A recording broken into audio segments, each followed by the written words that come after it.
안녕하십니까, 백선혜입니다. 10월 7일 수요일 장전 브리핑 출발하겠습니다. 뉴욕 시장에는 큰 악재가 있었습니다. 트럼프 대통령이 추가 경기 부양책 협상 중단에 대해 말한 건데요.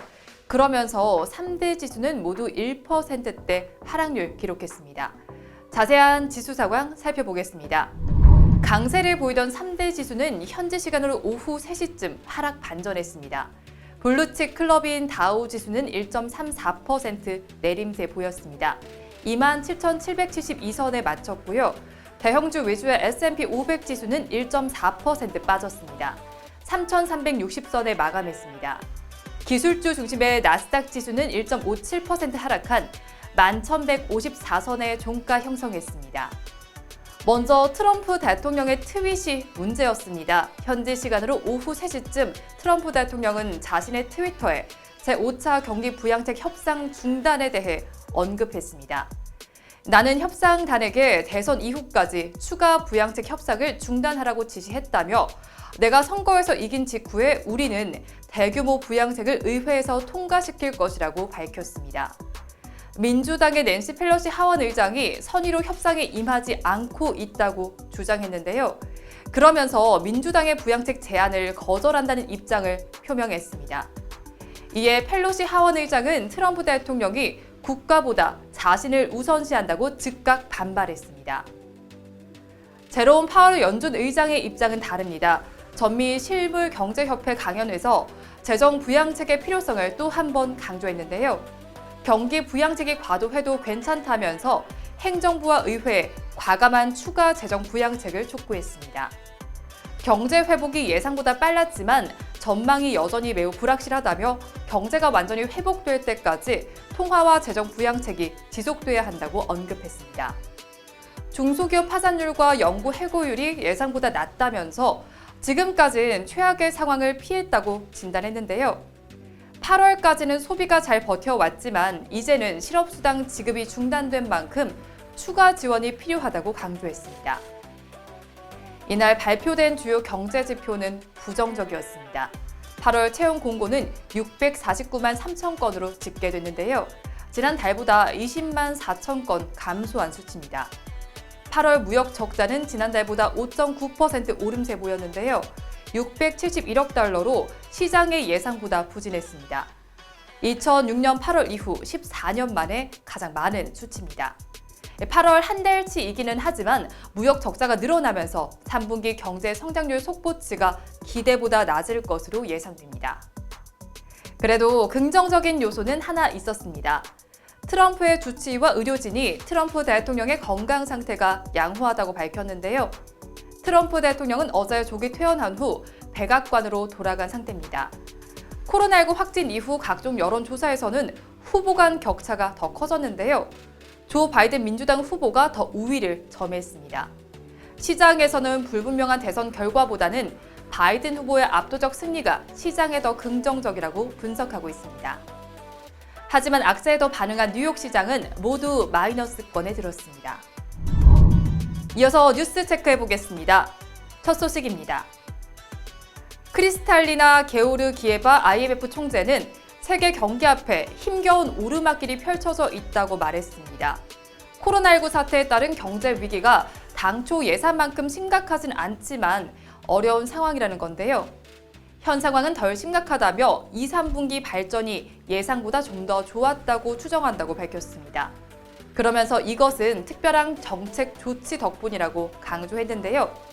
다만 중기적으로는 세계 경제가 코로나19 위기 이전 수준으로는 돌아갈 수 없을 것이라고 내다봤습니다. 애플이 현지 시간으로 오는 13일 미국 캘리포니아 사옥에서 스페셜 이벤트를 개최합니다. 애플은 미디어에 보낸 초고속으로 만나요란 제목의 초대장에서 이같이 밝혔는데요. 행사는 애플 홈페이지에서 온라인으로 시청하라고 안내했습니다.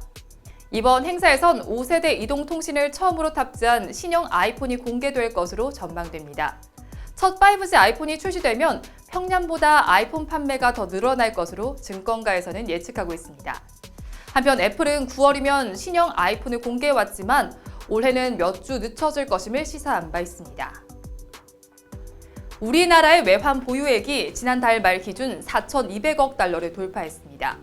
4개월 연속 사상 최대치를 경신한 건데요. 한국은행이 발표한 2020년 9월 말 외환 보유액에 따르면 지난달 말 외환 보유액은 4,205억 5천만 달러로 지난달보다 15억 9천만 달러 늘어났습니다. 코로나19 확산 여파로 급감했던 외환 보유액이 지난 4월부터 6개월 연속 증가세를 지속하고 있는 겁니다. 지난달 외환 보유액이 증가한 것은 정부가 외화 표시 외평채 발행에 성공하고 외화자산 운용 수익 등이 늘어난 영향입니다. 방탄소년단의 빅히트 엔터테인먼트가 증거금 58조 원을 모집하며 청약 흥행을 기록했습니다. 공모 청약 경쟁률은 606.79대 1을 기록했습니다. 1억 원을 청약했을 경우 2주를 배정받게 됐는데요. 상장 후 주가 흐름에 대한 이목이 집중되고 있습니다. 투자자들은 SK바이오팜과 카카오게임즈와 같은 따상을 기록할 것이란 기대감이 큰데요. 증권 업계에서는 적정 주가를 29만 원대로 책정했습니다. 실적을 근거로 했을 때 시가총액 10조 원 수준이 적정하다는 판단입니다. 다음으로 환율 보겠습니다. 달러 인덱스는 트럼프 대통령이 추가 부양책 협상 중단을 발언하며 상승했습니다. 0.34% 오른 93달러 83센트에 마감했습니다. 원달러 환율은 2원 40전 하락한 1161원에 마쳤습니다. NDF 역외 환율이 1164원대로 마친 것을 감안하면 오늘 원달러 환율은 3원 정도 상승 출발이 예상됩니다. 끝으로 오늘 이슈엔 테마입니다.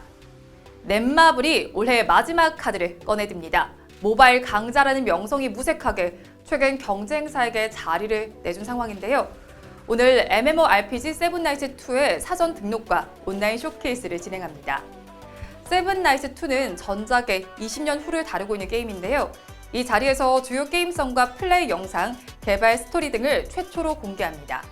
관련해서 모바일 게임 섹터의 변동성이 예상됩니다. AI 기술 컨퍼런스가 열립니다. 이스트 소프트는 국내 AI 전문가가 참여하는 인공지능 기술 컨퍼런스 AI 플러스 2020을 개최합니다. 지난해에 이어 두 번째로 열리는데요. 코로나19 확산 방지를 위해서 비대면 방식으로 진행됩니다. 지난해와 마찬가지로 인공지능을 통해 일상을 한층 업그레이드를 주제로 하는데요. 유튜브 실시간 스트리밍을 통해서 컨퍼런스의 모든 세션을 시청할 수 있습니다.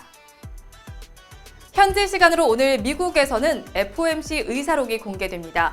지난달 15일에서 16일 양일간 했던 회의 내용인데요. 연준이 물가가 일정 기간 2%를 완만하게 넘어설 때까지 금리를 동결하겠다는 방침을 성명을 통해 명확하게 밝힌 회의입니다. 경제 부양 의지가 다시 한번 확인될 수 있을 전망인데요. 우리 시간으로 내일 오전 3시에 확인할 수 있습니다. 미국 증시가 다시 하락 반전하면서 우리 시장도 영향을 받을 것으로 보입니다. 정오에는 2분기 자금 순환 잠정치가 발표됩니다. 자정에는 IMF 세계 경제 전망 분석 보고서도 나오니까요. 함께 확인해 보시기 바랍니다. 그리고 오늘도 중국 시장은 휴장합니다. 오늘 장 어떻게 흘러갈지 이어지는 방송으로 체크해 보시기 바랍니다. 함께 해주신 여러분 고맙습니다.